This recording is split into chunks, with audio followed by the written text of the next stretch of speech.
ہم آپ سے گزارش کرتے ہیں کہ اس چینل کو آپ ضرور سبسکرائب کریں اور اپنے فرینڈز کے ساتھ ان ویڈیوز کو ضرور شیئر کریں تاکہ اہل بیت کا پیغام زیادہ انشاءاللہ توفیق ہو ہم امام حسین علیہ السلام پر جو ہے وہ کوشش کریں گے کہ کچھ چیزیں آپ کی خدمت میں پیش کریں۔ رسول خدا صلی اللہ علیہ وآلہ وسلم بیت اللہم صلی علی محمد۔ رسول خدا تشریف رکھتے ہیں اور راوی بیان کرتا ہے کہ میں نے دیکھا کہ ایک بچہ آیا، رسول خدا کھڑے ہو گئے۔ راوی کہتا ہے کہ میں نے رسول خدا سے کہا کہ یہ آپ رسول ہیں، آپ خاتم الانبیاء ہیں، آپ ایک بچے کے لیے کھڑے ہو گئے۔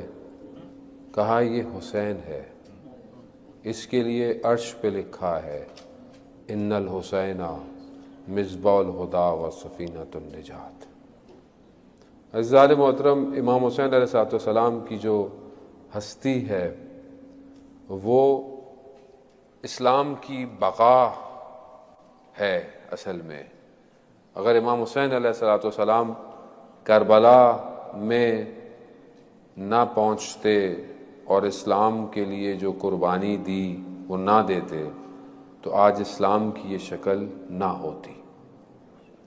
اسلام زندہ ہی کربلا کے بعد ہوا ہے، اور یہ جو حدیث ہے رسول خدا کی کہ حسین منی وانا من الحسین، حسین مجھ سے ہے، یہ تو سمجھ میں آتا ہے کیونکہ حسین ان کی بیٹی کا فرزند ہے، انہوں نے اپنا فرزند بھی کہا ہے رسول خدا نے کہ حسین مجھ سے ہے، لیکن میں حسین سے ہوں یہ کربلا کے بعد سمجھ میں آیا۔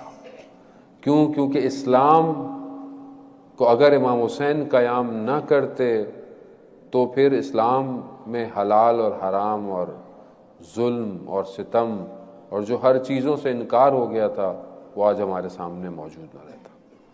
مگر ہم امام حسین علیہ السلام کی زندگی سے سب سے بڑا درس یہی ہے کہ جب اتنی بڑی ہستی اسلام کے لیے قربانی دے سکتی ہے، ایسی ہستی کہ جسے رسول خدا خود اپنے شانوں پہ شولڈر پہ بٹھاتے ہوں، جس کے لیے رسول خدا سجدے کی حالت میں ہوں اور اگر وہ اوپر آ کے بیٹھ جائیں تو وہی نازل ہو جائے کہ سجدے کو لمبا کر لو، سجدے کی ذکر کو جب تک حسین نہیں ہٹے جب تک سجدہ۔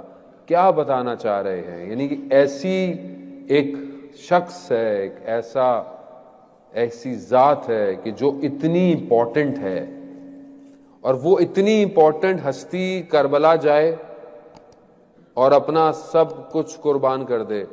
کس کی خاطر؟ نام کی خاطر، بادشاہت کی خاطر، ملک کی خاطر نہیں، صرف اسلام کی خاطر۔ تو پھر میں اور آپ کیا کر رہے ہیں زندگی میں؟ یعنی کیا میں یا میری اولاد حضرت علی اکبر سے زیادہ خوبصورت ہے؟ کیا میرا بچہ حضرت علی اصغر سے زیادہ پیارا ہے؟ تو پھر میرا کردار کیوں اتنا سلو ہے زندگی میں؟ میں کیوں دین کو اتنا ہلکا سمجھتا ہوں، یا دین میرے لیے، ریلیجن میرے لیے پرائرٹی پہ نہیں ہے؟ میرے لیے سب کچھ پرائرٹی پر ہے، ریلیجن لاسٹ پرائرٹی ہے۔ تو اچھا جو بچے گا تو دین کے لیے کریں گے، جو وقت بچے گا تو دین کو دیں گے، تو جماعت پہ ٹائم لگائیں گے، تو صرف کریں گے۔ عزیزان محترم، یہ جو دین کا کام ہے یہ پرائرٹی ہونا چاہیے انسان کی زندگی میں۔ کیوں؟ کیونکہ پروردگار کہہ رہا ہے کہ ہم نے تمہارے لیے دین اسلام کو پسند کیا۔ مولا کائنات حضرت علی ابن ابی طالب علیہ السلام ارشاد فرماتے ہیں اللہم صلی علی محمد۔ امام فرماتے ہیں کہ وہ نعمت کہ جس کا تم سب سے پہلے اور زیادہ شکر گزار ہو وہ کیا ہے؟ وہ اسلام ہے۔ یعنی ہمیں اس نعمت کا اندازہ نہیں ہے۔ وہ جو مسلمان ہوتا ہے اس سے پوچھیں اسلام کیا ہے، کیونکہ ہم تو مسلمان جو ہمارے آبا و اجداد کنورٹ ہوئے آپ لوگوں کے، لیکن جو ابھی جو نسل ہے وہ تو اسلامی گھرانے میں پیدا ہوئی ہے، اسے تو نہیں پتا کہ اسلام کی قیمت کیا ہے۔ اسلام کی قیمت اس سے پوچھیں کہ جو کسی اور مکتب میں ہوتا ہے پھر مسلمان ہو جاتا ہے، اسے پتہ چلتا ہے کہ اسلام کیا ہے، جو حق کی جستجو کر رہا ہے۔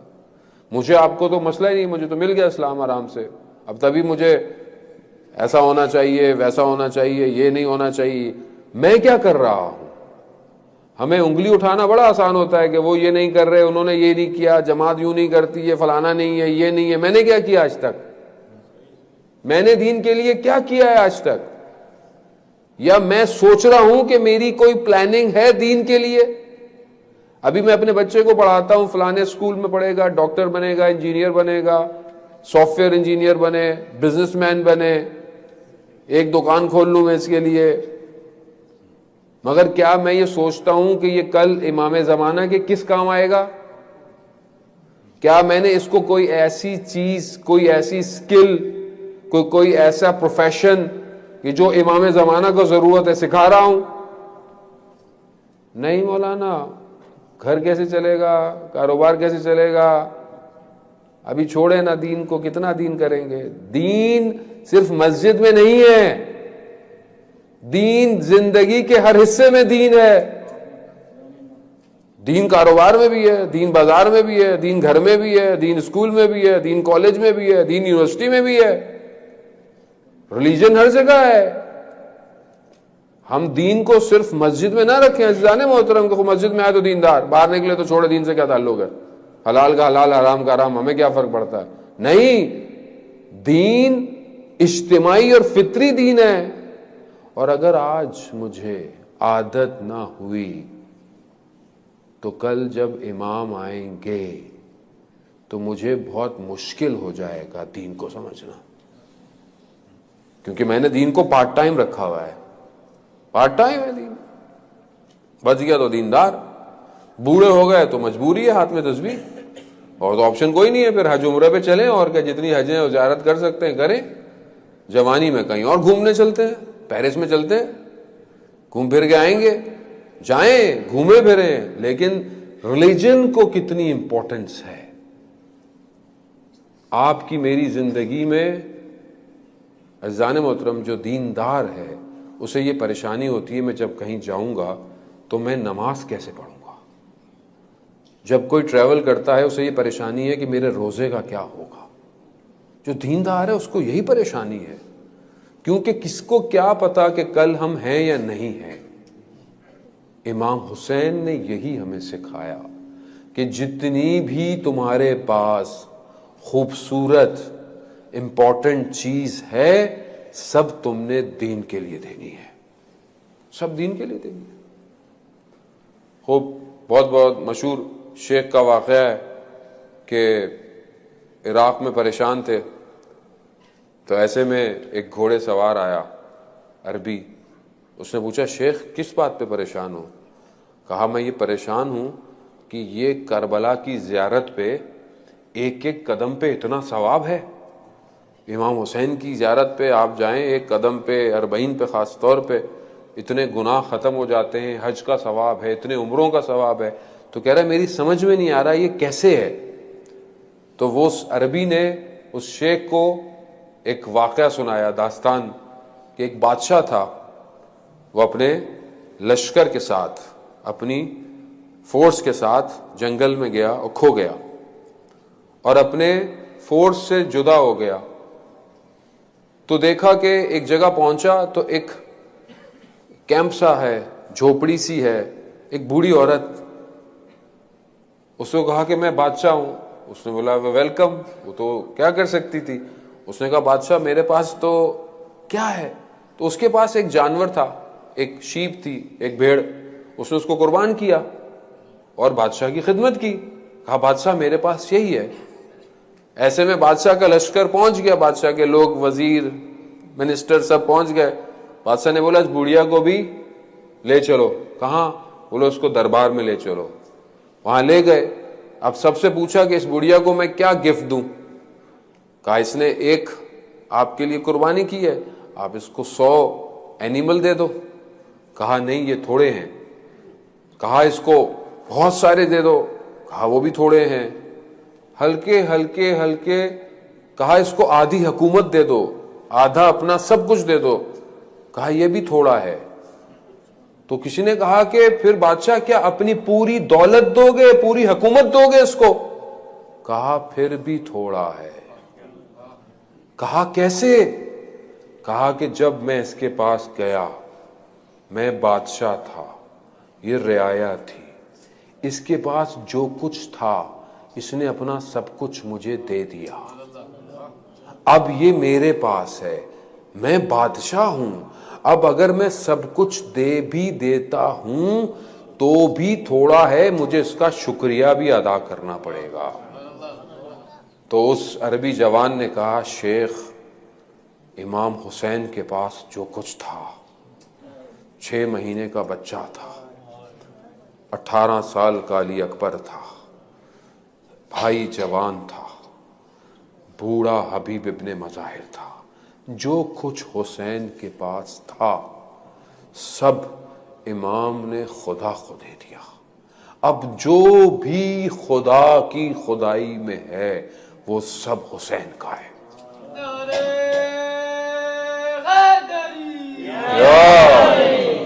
خوب عزیزان محترم, اگر آج آپ زیارت پہ جاتے ہیں, یعنی جس نے امام حسین کی زیارت, شب جمعہ ہے, شب زیارت ہے, یعنی ہر شب جمعہ امام حسین کی زیارت ہے. اگر آپ نہیں جا سکتے ہیں, کھلے آسمان کے نیچے 3 دفعہ جا کر کہیں السلام علیکہ یا ابا عبداللہ, السلام علیکہ یا ابا عبداللہ, السلام علیکہ یا ابا عبداللہ, آپ کی زیارت ہے. ساری روحیں آج کربلا کی طرف ہیں, شب جمعہ سب روحیں کربلا جاتی ہیں. کیوں اتنا ثواب ہے امام حسین کی زیارت کا؟ کہ جو امام حسین کی زیارت پہ جاتا ہے, جب وہ واپس آتا ہے جیسے وہ اپنی ماں کے پیٹ سے واپس آیا, نکلا ہے. سارے گناہ, 4000 ملائکہ جو امام حسین کے پاس آئے تھے وہ ابھی امام کے حرم کے گرد گھوم رہے ہیں, وہ کربلا کے دروازے تک زائر کو چھوڑنے آتے ہیں. اور جب وہ بیمار ہوتا ہے اس کی تیمارداری پہ آتے ہیں, اور جب وہ مر جاتا ہے تو اس کی قبر پہ استغفار کرتے ہیں. یہ ہے زیارت ہے امام حسین. امام حسین یعنی سب کچھ امام حسین ہے. میں اور آپ کون سی محنت کرتے ہیں کہ جب محرم آتا ہے اور جب فرش عذاب بچھتی ہے اور صرف امام حسین کا نام آتا ہے, آپ کی آنکھوں میں آنسو آ جاتے ہیں. کیا میری اور آپ کی محنت ہے؟ نہیں, یہ امام حسین کا کمال ہے کہ امام حسین نے خدا کے لیے جو اپنا سر دیا, آج سب کچھ. تبھی تو ایک آنسو کی قیمت کیا ہے؟ اگر آنکھ میں مچھر کے پر کے برابر بھی آنسو کا قطرہ آ جائے تو جہنم کی آگ سے نجات ہے. عزیزان محترم, نہیں ایسا نہیں ہے. اس لیے ہم چاہتے ہیں اگر اپنی نجات تو ہمیں امام حسین کے دروازے پر جانا پڑے گا, امام حسین کے دروازے کو کھٹکانا پڑے گا. لیکن یہ یاد رکھیں کہ ہم جب ہی حسینی بن سکتے ہیں جب ہماری زندگی بھی حسینی ہو. صرف ایسا نہیں ہے کہ ہم مجلس میں آئیں اور اٹھ کے چلے جائیں اور باقی اپنی زندگی میں اپنے گھروں میں حسینی نہ ہوں. یعنی امام حسین کا ماننے والا وہ ہے کہ جو, کون تھے امام حسین کے ماننے والے, کیسے تھے امام حسین کے ماننے والے؟ آپ دیکھیں حبیب ابن مظاہر کہ کس مقام پر, کہ جب خط پہنچا امام حسین کا تو حبیب ابن مظاہر سے بیٹھا نہیں گیا کوفہ. دل میں ایک آتش ہے, آگ ہے کہ جلد سے جلد اپنے مولا کے پاس پہنچ جاؤ. یہ کیوں ہم لوگ آج سب کو سلام کرتے ہیں؟ کیونکہ انہوں نے اپنے وقت کے امام کو پہچانا اور اپنی جانیں قربان کر دی. سعید, زہیر کیسے تھے؟ تیر کھا لیے اپنے بدن پہ مگر امام کو تیر نہیں پہنچنے دیا. میں اور آپ کیا کر رہے ہیں؟ کیا ہم اپنے امام کے لیے تیر کھا رہے ہیں؟ کیا میں اور آپ اپنے امام کے لیے کچھ کر رہے ہیں؟ عزیزان محترم, یہ سوال ہے. یہی حسین ہے. امام حسین کے لیے ہم زیارت میں پڑھتے ہیں یا لیتنی کنت معکم, کاش مولا آپ کے ساتھ ہوتے, فافوز معکم, کامیاب ہو جاتے. اصحاب کے لیے پڑھتے ہیں امام حسین کے کہ کاش ہم بھی ہوتے، ہم بھی کامیاب ہو جاتے۔ آواز آئے گی، کاش کیوں کہہ رہے ہو، وقت کا امام تو ہے تمہارے پاس، کیوں نہیں امام کے ساتھ ہو جاتے، کیوں نہیں امام کی طرف بڑھتے۔ عزیزان محترم، امام حسین وہ ہیں کہ جب پیدا ہوئے ہیں اور جب رسول خدا کی خدمت میں آئے، حضرت جبرائیل نے جب آ کر بتایا تو رسول خدا گریہ کر رہے ہیں۔ بی بی آئیں اور جا کر دیکھا، بابا میرے بچے کی پیدائش پہ خوشی کے بجائے آپ رو رہے ہیں۔ اللہ اکبر۔ تو پھر بتایا ان کو پورا واقعہ، تو سب نے گریہ شروع کر دیا۔ پوچھا بیوی نے کہ بابا ہم جب حسین نہیں ہوں گے تو کیا ہم ہوں گے؟ کہا کوئی بھی نہیں ہوگا۔ تو کہا بابا کون ہوگا میرے حسین کو گریہ کرنے کے لیے؟ آپ بھی نہیں ہوں گے، علی بھی نہیں ہوں گے، حسن بھی نہیں، میں بھی نہیں، تو کون ہوگا گریہ کے لیے؟ کہا اللہ ایک امت کو پیدا کرے گا جو حسین پر گریہ کرے گی۔ تو بی بی نے بھی یہی کہا کہ میں جنت میں نہیں جاؤں گی جب تک حسین کا آخری عزادار جنت میں نہیں جائے گا۔ کتنی عظمت ہے، کتنی فضیلت ہے۔ استاد شہید دست غیب کہ آپ کی صلوات ان کے درجات میں اضافہ فرمائے۔ اللہم صلی علی محمد۔ بیان کرتے ہیں کہ ایک عالم دین نے خواب میں دیکھا کربلا میں کہ شب جمعہ ہے، امام حسین کی زیارت پہ امام حسین کی زری کے پاس ہیں، تو دیکھا ایک جوان آیا اور اس جوان نے سلام کیا امام کو، تو اندر سے امام کا جواب آیا اور امام نے اسے مسکرا کے دیکھا اور اس نے بھی مسکرا کے دیکھا، اس کی آنکھ کھل گئی۔ دوسرے دن شب جمعہ تھی، یہ وہیں پر حرم میں امام کے کھڑا ہوا، تو اس نے دیکھا کہ وہی جوان جس کو خواب میں دیکھا تھا وہ آیا ہے اور اس نے سلام کیا، اور ظاہر ہے خواب میں تو امام نظر آئے، اس کو ابھی امام نظر نہیں آئے۔ اس نے دیکھا کہ وہ جوان مسکرایا بھی ہے۔ جب وہ جوان دعائیں پڑھ کر فارغ ہو گیا تو اس نے جوان کو روک لیا، کہا جوان میں نے خواب میں ایسا ایسا دیکھا ہے، ماجرا کیا ہے؟ تو اس نے بولا تم نے صحیح دیکھا ہے خواب میں کہ جب میں امام کو سلام کرتا ہوں تو امام میرے سلام کا جواب دیتے ہیں اور مجھے مسکراتے ہیں۔ کہا یہ کیسے ہو گیا؟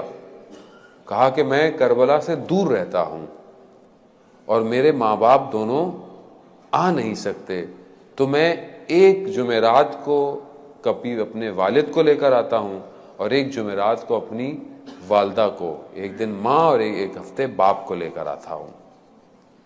ایک دن میں جب اپنے باپ کو لے کر آ رہا تھا تو میری ماں نے کہا کہ میرا بھی دل چاہ رہا ہے، سواری ایک ہی تھی میرے پاس، تو میں نے اپنی ماں کو اپنے کندھوں پہ رکھا اور میں ان دونوں کو زیارت پہ لے کر آ گیا، اور جب میں ان دونوں کو لایا ہوں، امام حسین کو جب میں سلام کرتا ہوں تو امام مجھے جواب دیتے ہیں۔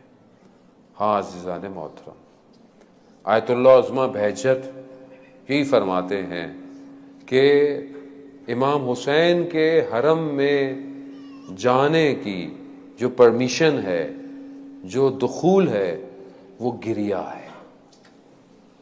یعنی آپ کی آنکھوں میں آنسو آنے چاہیے جب آپ امام حسین کے حرم میں جائیں۔ اگر آنسو آ گئے تو سمجھ لیں کہ امام حسین نے آپ کو داخلہ دے دیا ہے۔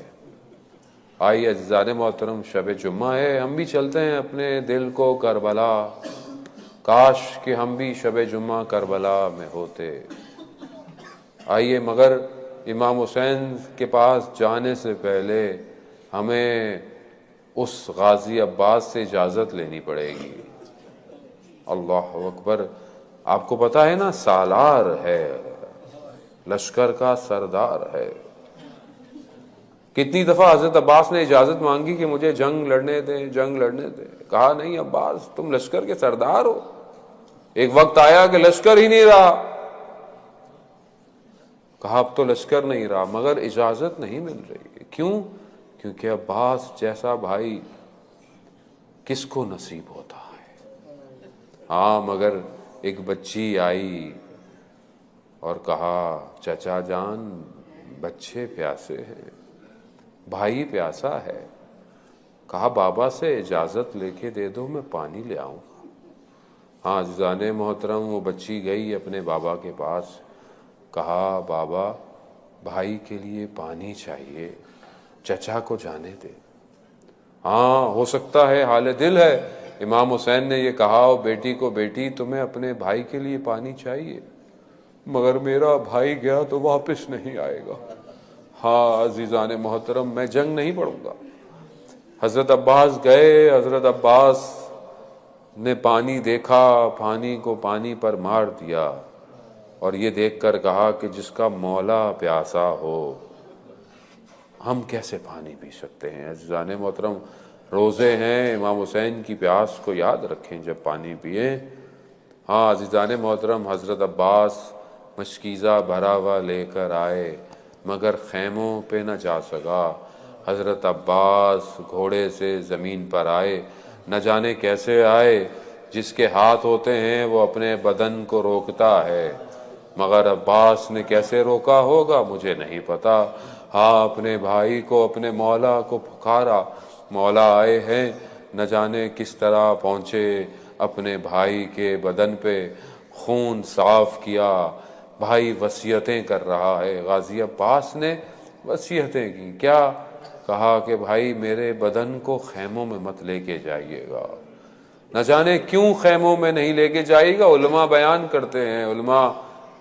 کرتے ہیں کہ ہو سکتا ہے کہ غازی عباس با وفا تھے، بغیر پانی کے نہیں چاہتے تھے کہ بدن بھی خیموں میں پہنچے، لیکن بعض نے بیان کیا کہ غازی عباس جانتے تھے کہ میرا بھائی، میرا مولا صبح سے لاشیں اٹھا اٹھا کے تھک چکا ہے، اب میں اپنے بدن کی اپنے بھائی کو زحمت نہیں دوں گا۔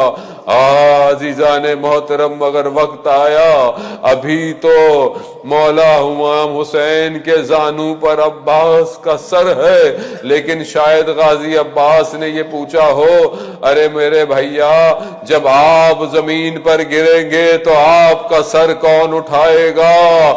تو ایسے میں آواز آئی ہوگی، ارے عباس پریشان نہ ہو، ارے ایک ماں ہے جو مدینہ سے اپنی ٹوٹی ہوئی پسلیوں کے ساتھ کربلا پہنچ گئی ہے۔